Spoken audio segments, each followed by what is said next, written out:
রয়েছে। ইসলামের এই পলিটিক্যাল রাজনৈতিক ব্যাখ্যার জন্য তফহিমুল কোরআনের প্রয়োজন রয়েছে। গদি থেকে অন্যদেরকে সরিয়ে আমরা যাব, এই জন্য রাস্তা সহজ করার জন্য তফহিমুল কোরআন রয়েছে, আর কিছু নাই। জি,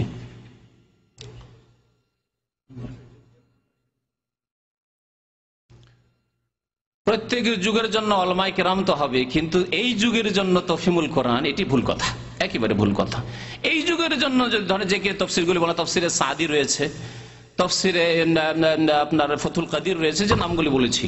তা আরেকটি তফসির রয়েছে মদিনার, এই মদিনা ইউনিভার্সিটির রিটায়ার্ড ওস্তাদ, এখনো মসজিদ নববীতে তিনি দার্স দেন, শেখ আবু বকর আল জাজাইরি, তার তফসির রয়েছে আইসারুত তাফাসির। আমি বলবো আলেমদেরকে, আমি বলবো এই বক্তাদেরকে এই তাফসীরগুলি পড়ুন।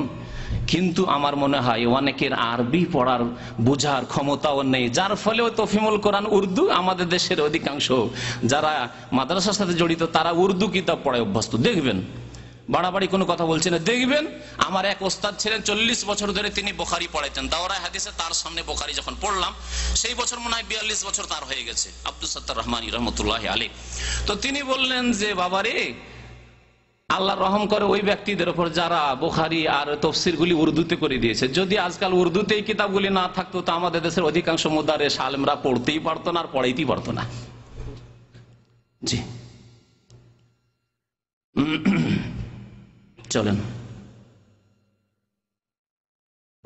মুনাজাতের কথা শুনে হাঁটা চলা করা কত দুর্ভাগ্যের ব্যাপার। আল্লাহ পাক সকলের প্রতি রহম করুন। কোথায় পাইছেন এই মশলা যে একসঙ্গে মুনাজাত করলে কবিরা গুনাহ হবে? এইসব বাজে মশলা ছাড়েন। আল্লাহর কাছে লক্ষ লক্ষ মানুষ একসময় যদি দোয়া করে, আপনার দোয়া কবুল হবে না কি করে বলতে পারেন? আল্লাহ হচ্ছেন সামিউল দোয়া, তিনি দোয়া শোনেন এবং কবুল করেন। সুবহানাল্লাহ। নামাজ শরীফে, হারামাইনের শরীফে, নামাজের ভিতরে এই গত বছর আমি ছিলাম লাইলাতুল কদরে, এবারও যাবো ইনশাআল্লাহ। আল্লাহ যেন আপনাদের যাওয়ার তৌফিক দেন, জোরে বলেন আমিন। গত বছর লাইলাতুল কদরে অন্তত 30 লক্ষ মুসলমান লাইলাতুল কদরে হারাম শরীফে আল্লাহর কাছে হাত তুলেছে, নামাজে পড়ছে, মুনাজাত করছে। 30 লক্ষ মানুষের কান্নার আওয়াজে চতুর্দিকে আকাশ বাতাস খালি হয়ে গেছে, মানুষের কান্নার আওয়াজ। এই আওয়াজ আল্লাহ শোনে না, এই আওয়াজ আল্লাহ শোনে না। সুতরাং এইসব খুচরা মশলার দিকে না গিয়ে মুনাফিকের কথা শুনে হাঁটার মতো বদবাখতি কেউ তার কপালে টেনে আনার চেষ্টা করেন না। লক্ষ লক্ষ মুসলমান মুনাজাতে শরীক হয়, আর আপনার নিজের কপাল আপনি পড়াচ্ছেন। আল্লাহ পাক হেদায়েত দিন, জোরে বলেন আমিন। আল্লাহ পাক যেন হেদায়েত দান করেন, বলুন আমিন। তার সাথে বলছি, তিনি বলেছেন কিন্তু হেদায়েত দান করুক সিরাতে মুস্তাকিমের। আল্লাহ পাক যেন হেদায়েত দান করে সিরাতে মুস্তাকিম, রাসূলুল্লাহ সাল্লাল্লাহু আলাইহি ওয়াসাল্লামের তরিকার। আমি জিজ্ঞাসা করছি, রাসূলুল্লাহ সাল্লাল্লাহু আলাইহি ওয়াসাল্লাম সম্মিলিত মোনাজাত করেছেন? সহিহ হাদিস তো দূরের কথা, কোন জয়ীফ হাদিসে সম্মিলিত মোনাজাত নবী সাল্লাল্লাহু আলাইহি ওয়াসাল্লাম করছেন আর সাহাবারা আমিন আমিন বলছেন নামাজের পরে, অথবা ওয়াজ মাহফিলের, তাফসীরুল কোরআন মাহফিলের পরে, দর্সের পরে, আলোচনার পরে এরকম করেছেন নবী করিম সাল্লাল্লাহু আলাইহি ওয়াসাল্লাম? কখনো কোন জয়ীফ হাদিস নেই, শুনে রাখুন আমার কাছে। এবং এই ক্ষেত্রে আমি আমার পক্ষ থেকে আর অতিরিক্ত না বলে, সৌদি আরবের প্রধান মুফতি গত সপ্তাহে দু একটা ফতোয়া তার শুনিয়েছিলাম, শেখ আব্দুল ইবনে বাজ রাহমাতুল্লাহি আলাইহি, এবং তার সাথে আরো যারা রয়েছেন এই ফতোয়া বিভাগে তাদের ফতোয়া শোনাচ্ছি। তাদেরকে জিজ্ঞাসা করা হচ্ছে, ফতোয়া নম্বর হচ্ছে সৌদি আরবে ফতোয়া লাজনাত দাইমার 1373 নম্বর ফতোয়া। তাতে জিজ্ঞাসা করা হচ্ছে যে বিভিন্ন এলাকায় দেখি যে ফরজ নামাজের পরে ইমাম সাহেব দোয়া করেন, মোনাজাত করেন, আর মুক্তাদিরা আমিন আমিন বলে।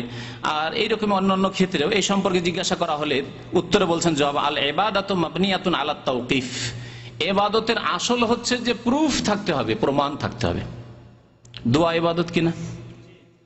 ইবাদত যখন, তাহলে ইবাদতের আসল হচ্ছে প্রমাণ থাকতে হবে। যদি প্রমাণ নেই তাহলে চলবে না, প্রমাণ নেই তাহলে চলবে না। দোয়া প্রমাণ আছে কিন্তু সম্মিলিত, নামাজের পরে বা মাহফিলের পরে, ওয়াজের পরে, জলসার পরে, ইত্যাদি ইত্যাদি।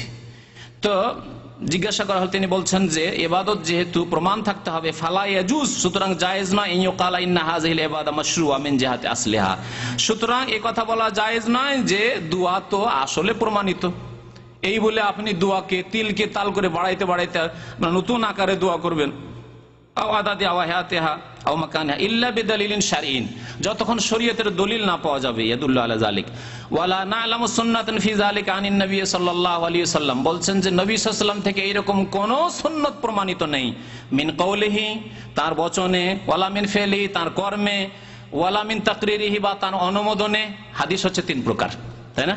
নবী সাল্লাল্লাহু আলাইহি ওয়াসাল্লামের বচন, কর্ম এবং স্বীকৃতি বা অনুমোদন, কোনটাতেই নবী করিম সাল্লাল্লাহু আলাইহি ওয়াসাল্লাম থেকে সম্মিলিত মোনাজাত নেই। তাদুল্লু আলা শরিয়াত রাফিল ইয়াদাইন বাদা সালাতিল মাকতুবা ওয়াল খায়র কুল্লু বিত্তিবা হাদিস সাল্লাল্লাহু আলাইহি ওয়াসাল্লাম, ফরজ নামাজের পরে এবং ওয়াজ মাহফিলের পরেও। বলছেন যে এবং সার্বিক কল্যাণ রয়েছে নবী করিম সাল্লাল্লাহু আলাইহি ওয়াসাল্লামের আদর্শের অনুসরণে। আর নবী সাল্লাল্লাহু আলাইহি ওয়াসাল্লামের আদর্শ এই ক্ষেত্রে ফি হাযাল সাবিতুন বিল আদিল্লাতি দাল্লা আলা মা কানা ইয়াফআলুহু সাল্লাল্লাহু আলাইহি ওয়াসাল্লাম বাদা সালাম। নবী করিম সাল্লাল্লাহু আলাইহি ওয়াসাল্লাম নামাজের পরে সম্মিলিত মোনাজাত করেননি, এইরকমই ওয়াজ মাহফিলের পরে মোনাজাত করেননি। ওয়াকাদ জারা খুলাফাউ ওয়া সাহাবাতুহুম মিন বাদিহি, তারপরে খোলাফা রাশিদিন সাহাবায়ে কেরামরা নবী সাল্লাল্লাহু আলাইহি ওয়াসাল্লামের তরিকাতে ছিলেন। ওয়া তাবিউনা লাহুম বিইহসান, তাবিঈনরাও। ওয়া মান আহদাসা খিলাফা হাদি রাসূল সাল্লাল্লাহু আলাইহি ওয়াসাল্লাম, কেউ যদি রাসূলুল্লাহ সাল্লাল্লাহু আলাইহি ওয়াসাল্লাম সাহাবায়ে কেরামের আদর্শের খেলাফ কোনো কাজ করে, ফাহুয়া মারদুদুন আলাইহি, তাহলে তা প্রত্যাখ্যাত, রিজেক্টেড। কারণ নবী সাল্লাল্লাহু আলাইহি ওয়াসাল্লাম বলেছেন, মান আমিলা আমালান, কেউ যদি এমন আমল করে, লাইসা আলী আমরুনা, যা আমাদের তরিকা নয়, ফাহুয়া রাদ্দুন, তাহলে সেটি হচ্ছে প্রত্যাখ্যাত। তারপরে আরেকটি প্রশ্ন করা হচ্ছে, যে ফতোয়া নম্বর হচ্ছে 5565। তাতে জিজ্ঞাসা করা হয়েছে এই রফুল ইয়াদাইন সম্পর্কে, তখন বলছেন যে লাম ইয়াসবুত আনিন নবী সাল্লাল্লাহু আলাইহি ওয়াসাল্লাম ফি মা না'লামু আন্নাহু রাফা ইয়াদাইহি বাদা সামি আল ফরিদাতি ফি দুআ রাফউমা বাদা সামি সালাতিল ফরিদা মুখালিফাতুল লিসুন্নাহ। এই সম্মিলিত মোনাজাত করা, বিশেষ করে এই ফরজ নামাজের কথা যেহেতু জিজ্ঞাসাকারী করেছেন, সেহেতু ফরজ নামাজের পরের কথা উল্লেখ করেছেন। এই রকমের জলসা, ওয়াজ মাহফিল ইত্যাদি যেসব অনুষ্ঠান হয়ে থাকে তাতে সম্মিলিত মোনাজাত। এইরকমই অনেকে মিলাদ মাহফিল করতে বসে, অথবা কেউ মারা গেছে তাদেরকে নিয়ে বসে তাজিয়াতের অনুষ্ঠানে সম্মিলিত মোনাজাত, এইরকম কোনো প্রমাণ নেই, বরং এটি সুন্নতের খেলাফ। এই ফতোয়ায় যাদের স্বাক্ষর রয়েছে তাদের প্রথম ব্যক্তি হচ্ছেন আল্লামা আব্দুল আজিজ বিন আব্দুল্লাহ বিন বাজ রহমতুল্লাহ আলাইহি, দ্বিতীয় হচ্ছেন আব্দুর রাজ্জাক আফিফি, তৃতীয় হচ্ছেন আব্দুল্লাহ বিন উদাইয়ান, চতুর্থ হচ্ছেন আব্দুল্লাহ বিন কৌদ। আর একটি বিষয় শুনলেন সাইদি সাহেবের বক্তব্যে, তা হচ্ছে যে আমি হারামে ছিলাম আর লক্ষ লক্ষ মানুষ মোনাজাত করছেন। কোথায়? নামাজের ভিতরে। নামাজের ভিতরে রাসূলুল্লাহ সাল্লাল্লাহু আলাইহি ওয়াসাল্লাম করেছেন। সুতরাং হারমাইন শরীফাইনে নামাজের ভিতরে রুকুর পরে কুনুত হচ্ছে, আপনি করুন, সুন্নতিটি, কোনো অসুবিধা নেই। কিন্তু নামাজের ভিতরের মোনাজাতকে নিয়ে গিয়ে বা নামাজের ভিতরের কুনুতকে নিয়ে গিয়ে লাগিয়ে দেবেন আপনার ফরজ নামাজের পরের মোনাজাতে, অথবা জলসা ওয়াজ মাহফিলের মোনাজাতে লাগিয়ে দিবেন, আর বলবেন আপনারা হতভাগা, কিভাবে মানুষকে বিভ্রান্ত করা হচ্ছে, কোথা থেকে কোথা নিয়ে জ্বালায় লাগাচ্ছেন। এটিকে বলে ঠিক আছে কিয়াস। তো কিয়াস কেমন হয়? প্রথম কথা, ইবাদত বন্দেগীতে কিয়াস চলবে না, মানে যুক্তি চলবে না। ইবাদত বন্দেগীর যুক্তির আমি মাঝে মাঝে উদাহরণ দিয়ে থাকি।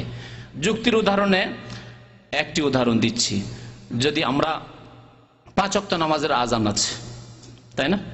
আমরা যদি সকালবেলা 10টার সময়, শুক্রবারে ছুটি আছে, সুতরাং আমরা আজান দিয়ে জামাত সহকারে নামাজ পড়ি, জায়েজ হবে না? না জায়েজ হবে?